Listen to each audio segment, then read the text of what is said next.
नए technical jobs, नया organisation और परमानेंट गवर्नमेंट जॉब्स।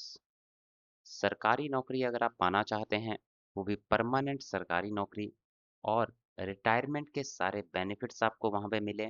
साथ ही साथ गवर्नमेंट ऑफ इंडिया के जितने भी सेवन्थ पे कमीशन के अंडर अलाउंसेस, बेसिक पे बेनिफिट्स और अदर बेनिफिट्स मिलते हैं, वो सारे आप चाहते हैं, तो यही वो जॉब का नोटिफिकेशन है जिसको आपको फिलअप करना चाहिए, जिसके लिए आपको आवेदन करना चाहिए। तो आज के इस वीडियो में बताऊंगा कि ये नया वैकेंसी का नोटिफिकेशन कहाँ पे जारी किया गया है, किस किस डिग्री या फिर डिप्लोमा कैंडिडेट के लिए वैकेंसीज जारी की गई हैं, और कैसे आपको अप्लाई करना है, कैसे इसमें आपका सिलेक्शन होगा और कब से लेके कब तक आप यहाँ पे अप्लाई कर सकते हैं। इसमें जो वैकेंसीज हैं सभी की सभी परमानेंट वैकेंसीज होंगी आपकी, और आपको जब तक आपका रिटायरमेंट एज होता है तब तक आप यहाँ पे जॉब करने वाले हैं। तो एक परमानेंट जॉब वैकेंसी का ये नोटिफिकेशन है जिसके लिए आपको ऑनलाइन आवेदन करना है। इसमें दो अलग अलग टाइप की पोस्ट जो हैं वो जारी की गई हैं। वैकेंसीज की इंफॉर्मेशन देने से पहले, अगर आप इस चैनल पे नए हैं, सब्सक्राइब अभी तक नहीं किया हुआ है, तो इसी तरह की जो टेक्निकल जॉब्स की जानकारी है उसको आप रोज़ाना अगर पाना चाहते हैं, तो हमारे इस YouTube channel openings for engineers को आज ही सब्सक्राइब कर लें और बेल आइकन भी प्रेस कर दें, ताकि इस तरह के जो अपडेट्स होते हैं, जो गवर्नमेंट जॉब्स जारी होती हैं वेरियस डिफरेंट डिपार्टमेंट्स में, उनकी जानकारी आप तक रोज़ाना पहुंच सके, उसके लिए ज़रूरी है कि आपने इस चैनल को सब्सक्राइब किया हो। तो हमारे इस यूट्यूब चैनल पे जाइए, सब्सक्राइब बटन दिखेगा उस पर क्लिक करिए, और रोज़ाना इस तरह के जो आप अपडेट देख पा रहे हैं स्क्रीन पे, इस तरह के अपडेट्स आप अपने मोबाइल फ़ोन पे उनकी नोटिफिकेशंस जो है पा सकते हैं। साथ ही साथ टेलीग्राम पे आपको मिलेंगे नोटिफिकेशंस के पीडीएफ और एप्लीकेशन फॉर्म के जो ऑफिशियल लिंक होते हैं वो भी हम वहाँ पे प्रोवाइड करते हैं। तो अगर टेलीग्राम पे भी ज्वाइन करना चाहते हैं, तो हमारे टेलीग्राम चैनल को ज्वाइन कर सकते हैं वीडियो के डिस्क्रिप्शन में जाके। अब बात करते हैं आज के इस नोटिफिकेशन की। यहाँ पर पहली जो पोस्ट जारी की गई है वो है आपकी डिज़ाइन ट्रेनी की। डिज़ाइन ट्रेनी की ये जो वैकेंसीज हैं, ये एरोनॉटिकल डिसिप्लिन में है 4, इलेक्ट्रिकल में 7, इलेक्ट्रॉनिक्स में 20, इंस्ट्रूमेंटेशन में 3, मैकेनिकल में 22, computer science 3, metallurgy 1। Total 60 vacancies जो हैं यहाँ पे जारी की गई हैं। इसके अलावा दूसरा जो पोस्ट है वो है मैनेजमेंट ट्रेनी का। इसके लिए इलेक्ट्रिकल में है 11 वैकेंसीज, इलेक्ट्रॉनिक्स में 12, मैकेनिकल में 27, कंप्यूटर साइंस में 1, मेटलर्जी में 2, प्रोडक्शन में 5, सिविल में 2। इस तरह से 60 वैकेंसीज के लिए ये नोटिफिकेशन जारी किया गया है। यहाँ पर ट्रेनी इसलिए यहाँ पे कहा जा रहा है क्योंकि स्टार्टिंग में आपका कुछ प्रोबेशन पीरियड होता है, उसमें आपको एज ट्रेनिंग यहाँ पे जो है रखा जाता है, क्योंकि आपकी उस दौरान ट्रेनिंग कंडक्ट की जाती है, आपकी परफॉर्मेंस देखी जाती है, और उसके बाद आपको परमानेंट किया जाता है। जब आपको परमानेंट किया जाएगा, उसके बाद आपका डेजिग्नेशन जो है वो चेंज हो जाता है।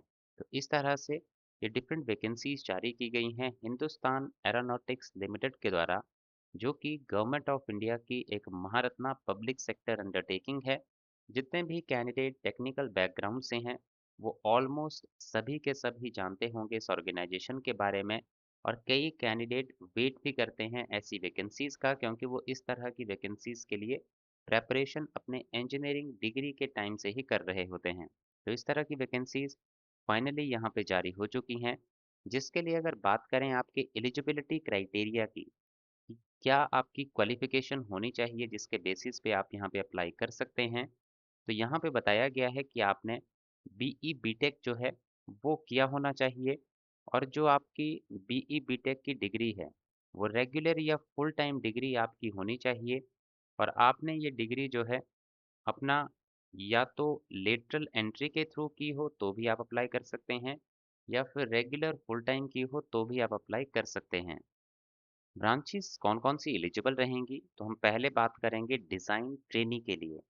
इसके लिए एरोनॉटिकल में एरोस्पेस एरोनॉटिकल, इलेक्ट्रिकल में electrical, electrical and electronics, electrical and instrumentation, electrical instrumentation and control, electrical and power, electronics discipline में electronics and communication, electronics and telecommunication, electronics VLSI design and technology, electronics and control system, electronics and communication, communication system engineering, instrumentation में apply कर सकते हैं instrumentation and control, instrumentation and electronics, applied electronics and instrumentation, electronics and instrumentation. Mechanical में जो apply कर सकते हैं वो ब्रांचेस हैं mechanical, mechanical and production, mechanical and production, mechanical and industrial, mechatronics, mechanical and automation.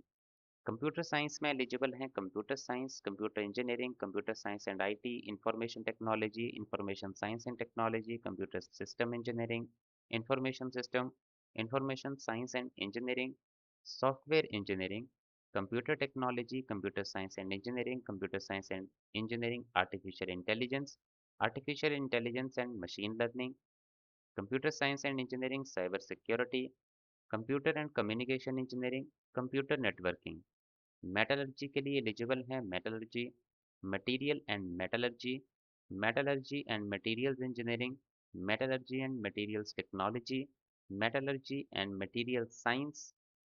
अब इसके बाद है मैनेजमेंट ट्रेनी की पोस्ट। इसके लिए कौन कौन कैंडिडेट एलिजिबल रहेंगे? तो इलेक्ट्रिकल के लिए electrical, electrical and electronics, electrical and instrumentation, electrical instrumentation and control, electrical and power engineering. Electronics के लिए सेम जो पहले मैंने क्राइटेरिया बताया, मैकेनिकल के लिए भी पहले ही बता चुका हूँ, कंप्यूटर साइंस के लिए पहले बता चुका हूँ, मेटलर्जी के लिए डिस्कस कर चुका हूँ।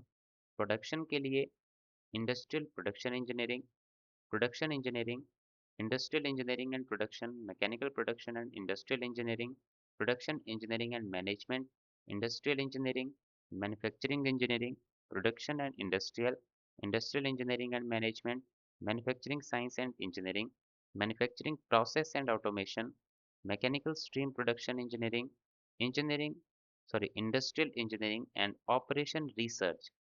सिविल की बात करें, सिविल में अप्लाई कर सकते हैं सिविल इंजीनियरिंग वाले कैंडिडेट। तो ये वेरियस जो आपकी ब्रांचेस हैं ये एलिजिबल हैं डिफरेंट डिफरेंट डिसिप्लिन्स में। अब यहाँ पे बताया गया है कि अगर आप अप्लाई करना चाहते हैं इन वैकेंसीज के लिए तो कुछ आपके मिनिमम जो परसेंटेज ऑफ मार्क्स होने चाहिए आपकी क्वालिफिकेशन में, वो कितने होने चाहिए। तो अगर आप डिज़ाइन ट्रेनिंग के लिए अप्लाई कर रहे हैं तो आपकी percentage unreserved, OBC non creamy layer, EWS candidates के लिए 70% जो है आपके क्वालिफिकेशन में मार्क्स आपके होने चाहिए, और रिजर्व्ड कैटेगरी कैंडिडेट हैं तो 60%। मैनेजमेंट ट्रेनी की बात करें, सेम क्राइटेरिया कैटेगरी वाइज जो है आपकी क्वालिफिकेशन के लिए रहने वाला है। इसके बाद बात करेंगे आपकी एज, कि आपकी एज कितनी होनी चाहिए। तो एज आपकी 28 साल से कम होनी चाहिए। 28 ईयर्स का एज लिमिट यहाँ पे रखा गया है, और ये एज लिमिट है अनरिजर्व और ईडब्ल्यूएस कैंडिडेट्स के लिए। अगर आप एससी एसटी कैंडिडेट हैं तो 5 साल का एज में रिलैक्सेशन आपको दिया जाएगा, और अगर आप ओबीसी नॉन क्रीमी लेयर से बिलोंग करते हैं तो 3 साल का रिलैक्सेशन आपको एज में दिया जाएगा। नेक्स्ट यहाँ पे बात करें आपकी एप्लीकेशन फ़ीस की, तो 500 रुपये की एप्लीकेशन फ़ीस आपको पे करनी होगी। और अगर आप एससी एसटी, डिसेबल कैंडिडेट या फिर इंटरनल कैंडिडेट हैं तो आपके लिए free of cost application form भरा जाएगा, कोई एग्जामिनेशन फ़ीस देने की ज़रूरत आपको नहीं है। इसमें अगर बात करेंगे अप्लाई कैसे करना है, अब अप्लाई आपको करना है HAL की ऑफिशियल वेबसाइट पे जाके। इस लिंक जो वेबसाइट पे जाके आपको सर्च करना होगा उस लिंक के लिए जिसके थ्रू आप अप्लाई कर सकते हैं, या फिर आप हमारे टेलीग्राम चैनल पे डायरेक्ट चाहिए, लिंक आपको वीडियो के डिस्क्रिप्शन में मिल जाएगा। वहाँ पे जाके आपको नोटिफिकेशन का पीडीएफ भी मिलेगा और एप्लीकेशन फॉर्म का लिंक भी मिल जाएगा। एप्लीकेशन फॉर्म भरे जा रहे हैं 29 जुलाई 2026 से लेके 14 अगस्त 2026। 14 अगस्त 2026 दोपहर के 2 बजे तक ही आप अप्लाई कर पाएंगे। तो ये इम्पोर्टेंट डेट्स और टाइम याद रखिएगा ताकि आपका एप्लीकेशन फॉर्म भरने से न रह जाए। तो टाइम रहते 14 अगस्त 2026 से पहले पहले अपना एप्लीकेशन फॉर्म सबमिट कर लीजिएगा। ज़्यादा लंबा टाइम इसमें एप्लीकेशन फॉर्म के लिए नहीं दिया गया है, तो इस बात को ध्यान में रखिएगा। अब यहाँ पे बात करें कि अब सिलेक्शन कैसे होगा आपका। अगर आप एलिजिबल हैं, एप्लीकेशन फॉर्म भर देंगे, उसके बाद बात आती है सिलेक्शन की। तो यहाँ पे सबसे पहले आपका computer based selection test all India basis पे कंडक्ट होगा और उसके बाद आपका पर्सनल इंटरव्यू जो है वो कंडक्ट किया जाएगा। तो 2 स्टेज में आपका प्रोसेस यहाँ पे कंडक्ट होने वाला है, जिसमें आपको दोनों स्टेजेस में अच्छे मार्क्स के साथ पास होना होगा। ये जो आपका टेस्ट होगा, ये आपका 2.5 घंटे 2.5 आवर्स की ड्यूरेशन का कंडक्ट किया जाएगा, जिसमें 3 पार्ट्स होंगे। मल्टीपल चॉइस क्वेश्चंस होंगे हर एक पार्ट में। पार्ट 1 होगा 20 क्वेश्चंस का, जिसमें आपके जनरल अवेयरनेस के क्वेश्चंस पूछे जाएंगे। पार्ट 2 होगा 40 क्वेश्चंस का, इंग्लिश एंड रीजनिंग के क्वेश्चंस होंगे। पार्ट 3 होगा आपकी जो पढ़ाई, आपकी जो क्वालिफिकेशन आपने कर रखी है, उसके सिलेबस के बेसिस पे 100 क्वेश्चंस पूछे जाएंगे। तो ये 3 सेक्शंस में आपका एग्जाम कंडक्ट होगा। अब इसमें जो कैंडिडेट्स पास हो जाएंगे, जो कट ऑफ क्लियर कर जाएंगे, उनको बुलाया जाएगा इंटरव्यू के लिए और देन उसके बाद आपकी फाइनल मेरिट लिस्ट जो है उसे जारी किया जाएगा। अब फाइनल मेरिट लिस्ट जो जारी होगी, उसमें आपकी वेटेज रहेगी 85% आपके टेस्ट के मार्क्स की और 15% आपके इंटरव्यू के मार्क्स की।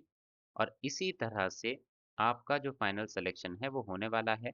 और हर एक कैंडिडेट को यहाँ पे ज़रूरी है कि वो रिटन टेस्ट और इंटरव्यू में अलग अलग से मिनिमम 50% क्वालिफाइंग मार्क्स उनके होने ही चाहिए। तो इस तरह से आपका जो पूरा प्रोसेस है सिलेक्शन का यहाँ पे रहने वाला है। और इसमें अगर बात करें कि आपकी सैलरी कितनी होगी, मेन बात आती है कि अगर आप किसी भी जॉब में कहीं अप्लाई करते हैं कि इसमें सैलरी स्ट्रक्चर कितना होगा। तो पहली बात तो ये गवर्नमेंट जॉब है, तो वैसे ही अच्छी सैलरी होगी और ऊपर से ये ऑफिसर पोस्ट है, तो इसके लिए और अच्छी आपकी जो सैलरी है वो होने वाली है। तो यहाँ पे जैसे ही आप, मैंने कहा था कि आपकी स्टार्टिंग में ट्रेनिंग होगी, तो ट्रेनिंग के बाद जैसे ही आप यहाँ पे परमानेंट होंगे, तो जैसे ही परमानेंट होंगे आपकी पोस्ट होगी इंजीनियर की। ये पोस्ट होगी ग्रेड 2 स्केल में और आपकी स्टार्टिंग सैलरी 1 लाख प्लस की होने वाली है मंथली सैलरी। तो यहाँ पे जितने भी ऑफिसर्स होंगे उनको बेसिक पे, variable dearness allowance, other perks, company का अकोमोडेशन या फिर एचआरए आपको मिलेगा। परफॉर्मेंस के रिलेटेड पे भी आपको दिया जाता है। Medical facilities, provident fund, gratuity और अदर जितने भी बेनिफिट्स गवर्नमेंट ऑफ इंडिया के द्वारा उनके एम्प्लॉयज़ के लिए दिए जाते हैं, वो सारे एम्प्लॉयज़, वो सारे बेनिफिट्स आपको यहाँ पे दिए जाएंगे। अब जब आपकी ट्रेनिंग पीरियड चली होगी, जो कि होगी 52 वीक्स की, तो इसके दौरान आपको हर महीने जो है स्टाइपेंड दिया जाएगा, जिसमें आपका बेसिक पे रहेगा 50,000 का और भी अलाउंसेस जो कि आप वहाँ पे जानकारी देख सकते हैं। गूगल पे सर्च कर सकते हैं किस तरह का आपका स्ट्रक्चर जो है यहाँ पे रहने वाला है। इम्पॉर्टेंट डेट्स की अगर बात करें कि कब कब कौन कौन सी प्रोसेस कंडक्ट होगी और फाइनल इसका रिजल्ट जो है कब जारी होगा, तो इसमें जो है ऑनलाइन टेस्ट कंडक्ट होगा 5 सितंबर 6 सितंबर 2026, 2 दिन एग्जाम कंडक्ट होगा। इंटरव्यू की बात करें तो 21 सितंबर से लेके 25 सितंबर के बीच में इंटरव्यू कंडक्ट होगा। उसके बाद आपका मेडिकल एग्जाम कंडक्ट होगा 9 अक्टूबर से लेके 15 अक्टूबर के बीच में और आपका जो रिजल्ट है वो जारी होगा आपका 29 अक्टूबर 2026 को। तो इस तरह से पूरी प्रोसेस आपकी कंप्लीट हो जाएगी अक्टूबर 2026 में। तो अभी आपका जो मंथ है वो जुलाई अगस्त चला हुआ है, तो आप ये मान के चलिए अगस्त सितंबर अक्टूबर 3 मंथ की प्रोसेस है। अगर आप अच्छे से परफॉर्म करते हैं तो 3 महीने में आपकी सरकारी नौकरी पक्की है। तो ये इसका पूरा ओवरऑल, इसका ओवरव्यू था इस रिक्रूटमेंट नोटिफिकेशन का।